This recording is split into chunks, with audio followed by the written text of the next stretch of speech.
Okay, before we get going here, we're extremely excited to announce that the Kentucky game is officially sold out.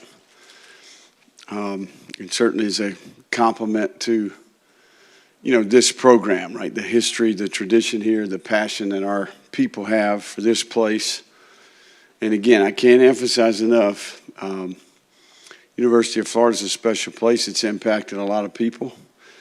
And I'm excited they like to come back. This is a place where they made a bunch of great memories, and certainly watching football games in the swamp is a part of that. So good work today. Thought we responded well. It's been good and hot out there the last 2 days, and certainly today I thought, especially early on, we really attacked it the right way.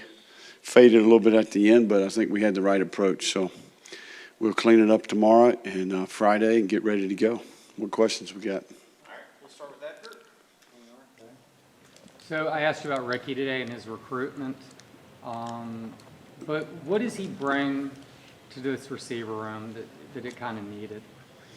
Well, I think Ricky, first of all, he's a very experienced player, and he's been a very productive player, right? If you look at his history at Arizona State. What stands out to me about Ricky is he's a very skilled player, right? He's skilled at the line of scrimmage, at the top of the route. He's got really good ball skills. He's got a unique quickness and acceleration. I think he's got a little creativity. Guy's been running routes a long time, right? And I think, we needed a player like that, right, that had some run after catch, that had some quickness. And I think he's a unique player in the slot there and presents a mismatch. The guy's also 6'1.5", 195 pounds, right? So he's not a small guy. So we're excited about Ricky. Certainly proved his worth and his dependability last week. How much does he help Anthony, and did you see a synergy develop between them other than the time he was on the shelf a little bit? Well, I think that we got a really good receiver room, and the way we practice, Anthony gets plenty of reps with that whole group. The ball went to Ricky, right? The ball went to Ricky. The coverage, the progression.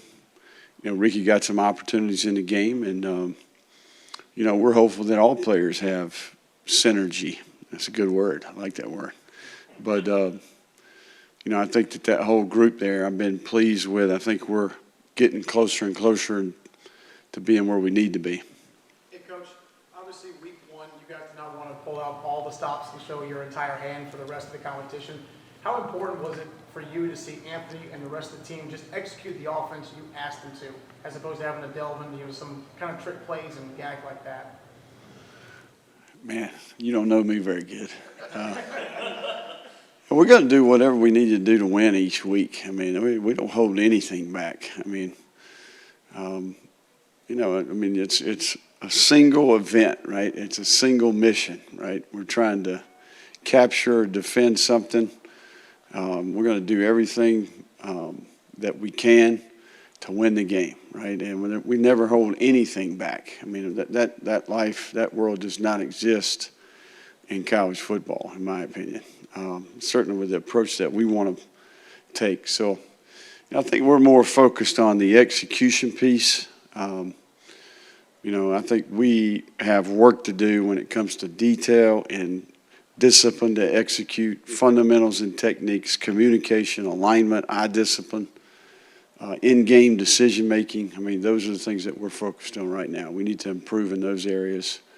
But it is, as coach speak as it sounds, it is truly 1 week at a time, one competitive event at a time.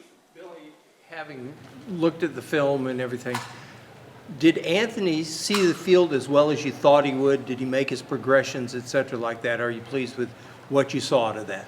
Very much so. I don't think there was a play in the game where, the guy did something that was outside of the 1 3rd and 10 where he was pedaling and threw it into coverage. The decision-making was really good. I thought a handful of plays, 6 or 8 plays in the game where we got some either-ors where it was gray. Maybe we felt like afterwards, he'd been better off doing something else. But he understands what's going on out there. He sees it well.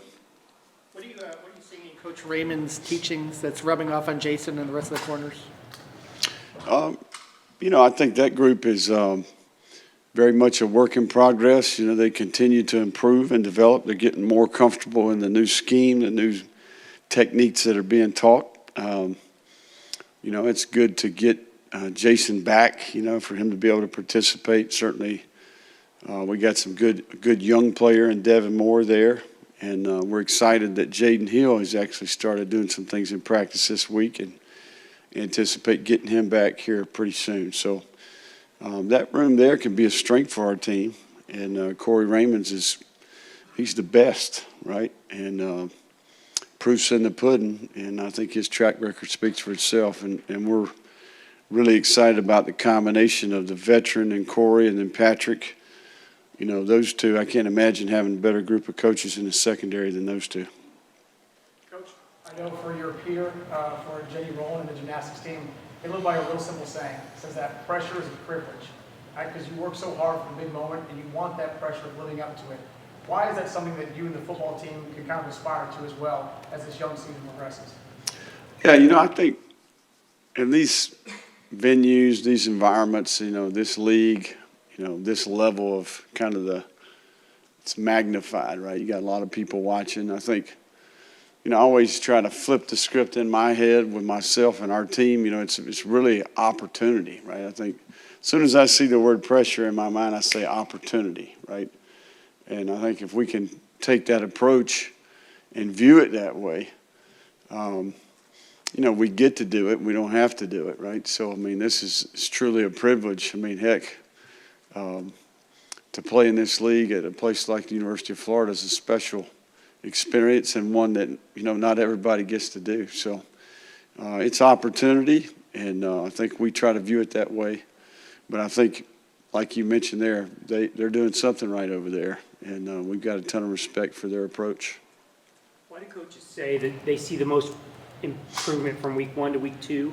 And with that said, what areas would you like to see the most improvement? Yeah, I think that's a good question. You know, I think a couple things. First of all, I think you settle into the routine a little bit, right? You get to start over, erase the board. Okay, Sunday. What does Sunday look like? You know, all the way through the week. Probably made a handful of mistakes preparing the previous week. You get those things corrected. And I think our approach is, you know, during the season, we want to be a well-oiled machine, right? So I think that week 1 to week 2 is partly that way because you got probably 30% of your building where everything is brand new.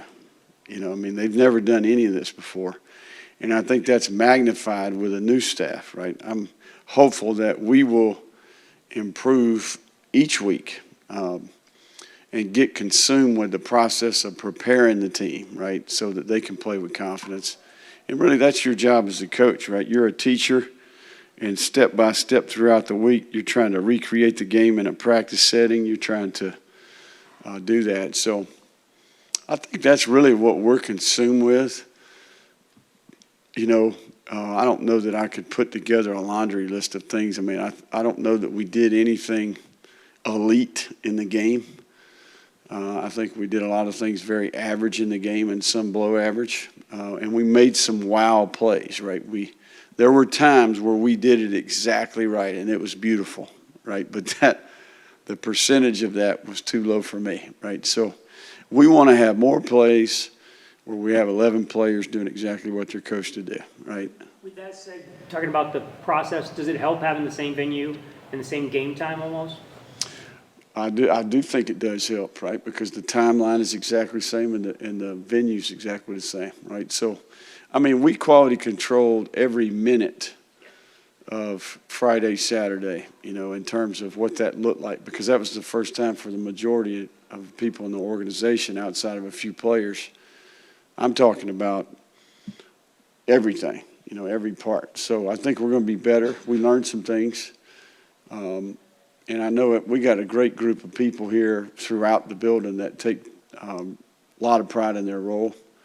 So that's when you get it going, is when you got a lot of good people taking pride in what they do. Billy Cam Rising is obviously a unique matchup. Hard guy to sack. How did you feel the pressure was, and did you see some positives there? And obviously that's something you guys want to continue to grow on. Yeah, no, I think he is, man. He's tough because it's hard to cut it loose because, you got to keep some integrity in those rush lanes so he doesn't break the pocket, especially with the way we play coverage, right? And I think it's important. And, we did a good job to some degree of doing that, keeping him in the pocket, pushing it into him and affecting him. A lot of guys were selfless in their approach and didn't, try to be individuals and get the sack. They pushed the pocket, they kept him in there. There were a handful of times where he broke the pocket, right? And I think that's one of the things that we will need to do well this week is to stay in our spokes, to keep the pocket, push the pocket, try to affect the quarterback. We got to win more one-on-ones. That was one of the things that stood out to me. We created some one-on-ones. We need players to win one-on-ones and sack the quarterback, right? So we got a very similar matchup this week in terms of the type of athlete we have at quarterback. So it is definitely an area where we need to continue to focus on and improve and work together in the rush to do our job and affect the quarterback. You see the video of him eat a banana? Say that again? Did you see the video of Levis eat a banana? Of who? Will Levis. We'll let it. He Haven't like seen eats the that. banana with the skin on. We peel, man. Time for just a few more, guys. I thought maybe you'd seen it. You got too much free time on your hands. I heard it on a podcast. You mentioned on the teleconference how that ranking doesn't mean anything. How did you address that with the team when it came out? Or did you? No, we ain't talked about that. A few weeks ago, you mentioned the growth that Tyreek staff has had within the past few months. Can you just talk a little bit more specifically about the growth that you have seen within him and his mindset heading into Utah and, playing his first game, being a Florida Gator? Yeah. Man, don't you love Sapp? He's pretty fun to be around, right? Tyreek Sapp is a joy to coach, man. I mean, every time I see that guy, he puts me in a better mood, right? I mean, he has got great spirit about him. The guy's a worker. I mean, the motor's always running. He's always very positive in his approach. And the guy's never played before, right? I mean, we forget that, right? I mean, we have a lot of players on our team that was the first significant playing time that they had. He's on that list. There's a huge list of those guys, right? So he's one of the players that I think will make progress as the year goes, right? But, Tyreek, he represents everything that we want for a football player to be, right? I mean, he's a great student. He's great in the community. He's got a positive attitude. He works. He's a student of the game. And he's a young player, right? He's got a bright future in front of him. Really, after the game, we saw you address the team and basically told them that they've been playing football their whole life. It's not about that. How important was it for you to deliver that message to them after a win like that and kind of reemphasize the things that have been holding them back that they control? I think when you take over these situations, you try to ask a bunch of questions, right? And you try to listen, especially early on, right? And I think the consensus was that really those were where the issues lied, right? We really had to work hard to galvanize the team, to create chemistry and morale and crossover, really work intentionally to get to know each other. Not just know their name and where they're from, but know their story, right? Know a few things, where you can motivate a guy, right? You know how to push their buttons. When there's something's okay, hey, he's right today, or maybe something's wrong, right? I think it's important in this game. There's a human element to the game. I think we like to say, and I actually told them today, football is a game that's about people, strategy, and competition. Right, and if you ever put strategy or competition at the top of that list, you're not going to get the return you want, right? You got to keep people at the core of what you do. If you get to thinking you're going to outsmart everybody, you're wrong. If you get to thinking you're going to outwork everybody, you're wrong, right? It's the right combination of those three, and you got to keep people at the core of what you do. So I think that's one of the reasons that we've made progress, and there's a lot left to do. But I think one of the reasons that we had success is we've worked hard at that part. All right, one last question in the back. Coach, you got to walk out there and see what the crowd was like for Utah. Right? That was the home opener. This is now the SEC opener with Kentucky. What do you think those emotions are going to be like when you hear the Swamp just as loud, if not louder, than they were a week ago? You know, I think it's football, man, right? I think I've tried to, in my mind, you know, we're playing the same game, coaching the same game. We just got a lot more people watching, right? So I think it's humbling. But I think as a coach, what are you worried about, right? You're worried about your team and their ability to go execute, right? Their ability to be confident in the plan.